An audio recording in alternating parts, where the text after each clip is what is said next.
AP రాజకీయాలలో పవన్ కళ్యాణ్ గారు చాలా హాట్ గా కనిపిస్తున్నారు. రైట్. సో ఢిల్లీ టూర్ లో ఉన్నారు. ఎప్పుడూ లేనిది ఒక 15 రోజుల వరకు అక్కడ ఉన్నారు. ప్రధానమంత్రితో భేటీ అవుతున్నారు. ఇతర కేంద్ర మంత్రులతో కూడా 1-to-1 భేటీ అవుతున్నారు. ఫస్ట్ ఆఫ్ ఆల్ ఈ భేటీలకు సంబంధించి ఏం చెప్తారు? చూసే వాళ్ళకి హాట్ గా కనిపిస్తున్నాడని ఎవరో జనసేన వాళ్ళు మాట్లాడుకుంటే బానే ఉంది. కానీ హాట్ గా అంటే ఏంటి? ఆంధ్రప్రదేశ్ రాష్ట్రానికి ఉపముగా ఉన్నాడు, అంటే ఉప ముఖ్యమంత్రిగా ఉండి ఆయన మాట్లాడే మాటలేంటి? ఈ రాష్ట్రంలో శాంతి భద్రతలు పూర్తిగా విఫలమైనాయి, పాయింట్ నెంబర్ 1. బయటికి వెళ్తే తిడుతున్నారు, పాయింట్ నెంబర్ 2. హోంమంత్రి గారు మీరు failure, point number 3. Point number 4, నాకు హోంమంత్రి ఇవ్వండి నేను పొడి చేస్తా. పాయింట్ నెంబర్ 5, ఈ రాష్ట్రంలో అక్కడ అక్రమాలు జరుగుతున్నాయి, ఇక్కడ అన్యాయాలు జరుగుతున్నాయి, ఇక్కడ రేపులు జరుగుతున్నాయి. ఒక ఉప ముఖ్యమంత్రి మాట్లాడుతున్నాడు అంటే ఆంధ్రప్రదేశ్ రాష్ట్రానికి ముఖ్యమంత్రి తర్వాత ఉప ముఖ్యమంత్రి అని ఫీల్ అయ్యేటటువంటి అనఫిషియల్ పదవిలో ఉన్నటువంటి ఒక వ్యక్తి, ఎందుకంటే అది రాజ్యాంగబద్ధ పదవి కాదు, అనఫిషియల్ హోదాలో ఉప ముఖ్యమంత్రిగా ఉన్నటువంటి పవన్ కళ్యాణ్ అనేటటువంటి వ్యక్తి ఈ రాష్ట్రంలో శాంతి భద్రతలు మొత్తం పోయినాయి, అడుక్కుతుంది ఈ రాష్ట్రం అని చెప్తుంటే మళ్ళీ ఆయన ఢిల్లీ వెళ్ళి పగలు తీసేది ఏముంటది? లేదా ఢిల్లీ వెళ్ళి ఏదో సాధించేశాడు, లేదంటే హాట్ టాపిక్ అయ్యాడు, అసలు ఈయనకేం సంబంధం? ఇప్పుడు ముఖ్యమంత్రి గారితో కలిసి వెళ్తే అదొక ఉప ముఖ్యమంత్రిగా వాల్యూ ఉంటుంది.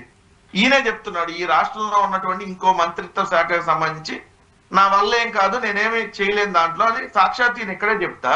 మళ్ళీ ఢిల్లీ వెళ్ళి ఈయన శాఖకు సంబంధం లేనటువంటి మంత్రిత్వ శాఖలను కలిస్తే what is the use? Comedy కాకపోతే. ఆయన రాష్ట్రంలో ఏమన్నాడు, నాది అదేంటి ఫారెస్ట్ సంబంధించినటువంటి శాఖ, లేదు నేను ఆ శాఖకు సంబంధించి చూస్తాను, హోంమంత్రి శాఖ నా దగ్గర లేదు అంటాడు. మళ్ళీ వెళ్ళి ఇంకో హోంమంత్రి గారినో ఇంకో మంత్రి శాఖను కలిస్తే పవన్ కళ్యాణ్ ఎవరు? డమ్మీ ఉప ముఖ్యమంత్రి. కలవటం వల్ల ఉపయోగం ఏముంటది? మీడియాలో డైవర్ట్ చేయడానికి అంశాలు తప్ప ఇంకొక అంశం ఏముంది అంటున్నా. సరే 6 నెలలు అయింది ప్రభుత్వ అధికారంలోకి వచ్చి, ఒక్క అంశంలో మేము సాధించామని చెప్పమనండి. ఈయనే చెప్పాడు కదా, మేము అధికారంలోకి వస్తే మొట్టమొదట సుగాలి ప్రీతి అనేటటువంటి అమ్మాయికి జరిగినటువంటి అన్యాయం మీద మొట్టమొదట అమ్మాయికి న్యాయం చేస్తా అన్నాడు. 6 నెలలు అయిపోయింది. మళ్ళీ జమిలీ వస్తే ఇంకో 2 ఏళ్ళు, అది 2 ఏళ్ళ వాళ్ళు ఉండేది. మరి ఏం చేయించారు? 30,000 మంది మహిళలు మిస్ అయ్యారు, వాళ్ళందరూ నేను వెలికి తెస్తా అన్నాడు. మన అసెంబ్లీ సాక్షిగా వీళ్ళు తప్పులు ఒప్పుకున్నారు.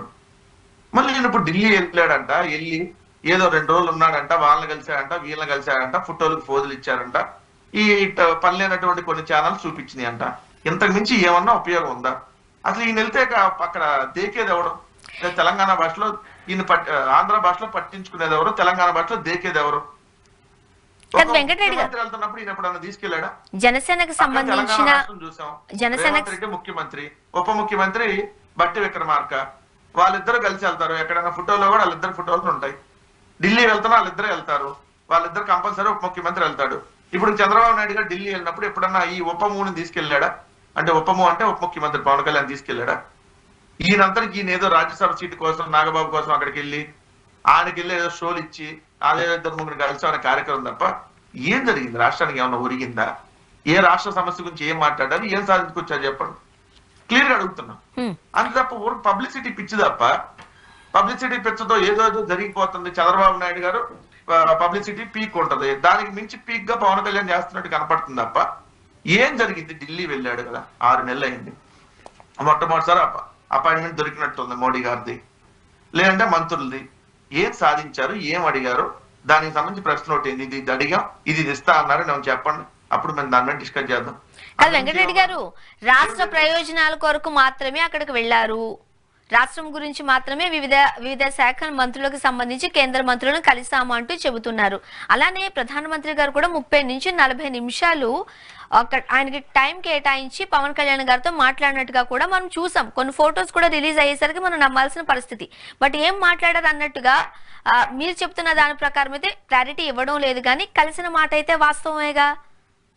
ఏం చేయాలి? ప్రధానమంత్రి గారు 3 గంటలు కాదండి, ఒక రోజల్లా ప్రధానమంత్రి గారితో ఉన్నాడు. పొద్దున్నే బ్రేక్ఫాస్ట్ చేశాడు, మధ్యాహ్నం లంచ్ చేశాడు, రాత్రి డిన్నర్ చేశాడు. వాట్ ఈస్ ద యూజ్ అంటున్నా ఆంధ్రప్రదేశ్ కి? ఆంధ్రప్రదేశ్ కి ఏమన్నా పొడిశారా అని నేను అడుగుతున్నా. 175 అసెంబ్లీ స్థానాలకు సంబంధించిన ఆంధ్రప్రదేశ్ లో ఈవీఎంల ద్వారా 164 సీట్లు మేనేజ్ చేసి తెచ్చుకున్న మీరు ఈ 6 నెలల్లో ప్రధానమంత్రి గారిని కలిశారంటున్నారు కదా, ఏం పొడిశారని అడిగా క్లియర్ గా. ఆ ప్రధానమంత్రి గారితో గంట కలిసి ఏమైనా ఒరిగిందా? ఆంధ్రప్రదేశ్ రాష్ట్రానికి ఏమైనా ప్రత్యేక హోదా ఇస్తా అన్నారా? పోలవరానికి పూర్తి నిధులు ఇస్తా అన్నారా? 45 మీటర్ల వరకు పోలవరం ఎత్తుని అంతే కంటిన్యూ చేస్తా అన్నారా? 41 మీటర్లకు తగ్గిస్తా అన్నారా? విశాఖపట్నం రైల్వే జోన్ ఎక్కడి వరకు వచ్చింది? స్టీల్ ప్లాంట్ ప్రైవేటీకరణ కాండి ఎక్కడి వరకు వచ్చింది? ఏదైతే వెనకబడిన జిల్లాలకు సంబంధించినటువంటి అభివృద్ధి బుందేల్ఖండ్ సరహా ప్యాకేజ్ ఎక్కడి వరకు వచ్చింది? ఏమొచ్చింది ఆంధ్రప్రదేశ్ కి? తెలంగాణ నుంచి రావాల్సినటువంటి విద్యుత్ బకాయిలు దాదాపు 8,000 కోట్లు, కనీసం 800 కోట్లని ఇప్పిస్తున్నాడు మోడీ గారు. ఏది ప్రధానమంత్రి గారికి వెళ్తే నువ్వు ఏమైంది? ఏమన్నా అయ్యిందా చెప్పండి అంటున్నా నేను. నేను ఒక పౌరుడిగా అడుగుతున్నా, నాటి వైఎస్ఆర్ కాంగ్రెస్ పార్టీ అనుకుంటూ కొద్దిసేపు ఆంధ్రప్రదేశ్ రాష్ట్ర ఓటర్గా ఒక వ్యక్తిగా నేను అడుగుతున్నా, ఎస్ మీరు ప్రధానమంత్రి గారిని కలిశారయ్యా, ఉపము గారు మీరు ఎన్డీఏ ప్రభుత్వంలో కీలకంగా ఉన్నారు. ఎస్, మొన్న మీరు వెళ్తే తప్ప మహారాష్ట్రలో గెలవలేదు అంటున్నారు కదా, అసలు మహారాష్ట్రలో సీఎం అవ్వాల్సింది మీరే కదా లెక్క ప్రకారం మొన్న. అట్లాంటి మరి మీరు కలిసి ఆంధ్రప్రదేశ్కి ఏమన్నా తెచ్చారా? ఏమన్నా ఇస్తా అని హామీ ఇచ్చారా? ఎంతవరకు వచ్చింది? ఏమడిగారు అడిగారు. మీ అన్న నాగబాబుకి రాజ్యసభ సీటు గురించి అడగటం కాదు మేము అడిగేది, ఆంధ్రప్రదేశ్ రాష్ట్రానికి సంబంధించి ఏమని అడిగాం. దానికి సమాధానం చెప్పండి. ఊరక పవన్ కళ్యాణ్ అక్కడ గెలిచాడు, దేశకి నేత అయ్యాడు, అంతర్జాతీయ నేత అయ్యాడు, పవన్ కళ్యాణ్ నించున్నాడు, పవన్ కళ్యాణ్ చొక్కా మాట్లాడాడు, పవన్ కళ్యాణ్ వల్ల ఈ సొల్లు సోదు కాబట్టి మేము అడగట్లేదండి. మాకు ఉపయోగకరమైన అంశం అడుగుతున్నాం, మీ పబ్లిసిటీ అంశం మేము అడగట్లా. మీరు 3 గంటలు కలిసారా, లేదంటే 30 గంటలు ఉన్నారా, లేదంటే మోడీ గారితో కూర్చున్నారా, లేదంటే మోడీ గారితో నిలబడ్డారా, మోడీ గారితో తిన్నారా, మోడీ గారితో స్నాక్స్ తిన్నారా, మోడీ గారితో నడిచారా? ఎవరికి అవసరం? మోడీతో మీరు నడితే అంత నడవపోతే అంత. అండ్ నిన్న అడిగిన దానికి చెప్పండి. ఇప్పుడు కూటమి నేతలకు ఏం సమాధానం చెప్తారో మేము పాయింట్ అడుగుతున్నాం, దానికి సమాధానం చెప్పండి.